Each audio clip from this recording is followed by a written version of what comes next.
Ate Bane, lumaban ka. Nagpagaling ka.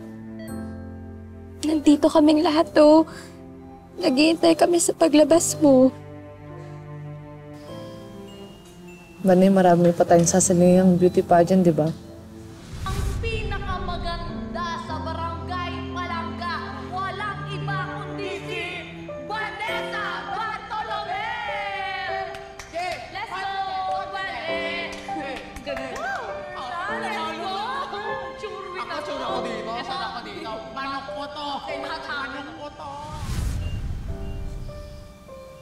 Yung Bani na kilala namin, hindi agad sumusuko. Umaban ka. Chest out. Chest out. Stomach in. Stomach in. Fierce lang ate, kaya mo yan. Smash the odds. Sige nga, try nga na kaway. Perfect. Go! Bane! Bini-bining marikit! Go! Bane! Bini-bining marikit! Go! Bane! Isa pa! Bini-bining marikit! Nakita tayo karapon. Yan! Yan ang gusto ko! Tara, te! Go! Tama! Ready ka na ba?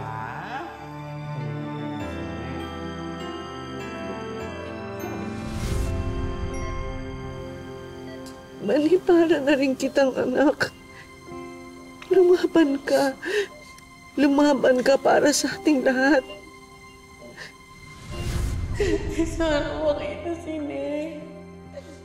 Bane, huwag ka mawala ng pag-asa. Nakikinig ang Diyos. Babalik sa atin si Neneng ng buhay. Hindi man ako ang kakagis na niya magulang. Kung kailangan din ng nanay, andito lang ako. Andiyan ang Kuya Elias niyo. Pero iba po kasi talaga yung tama ko kay Elias. Buong buo. Hindi niya naman po kasalanan kung hindi niya ako kayang mahalin eh. Patuloy ka lang magpakita ng pagmamahal sa anak ko. Alam mo ba, ako nga kung ako lang ang masusunod. Ikaw ang gusto ko para sa kanya. Kung magkakaroon siya ng bagong nobya, ikaw yun, Bani.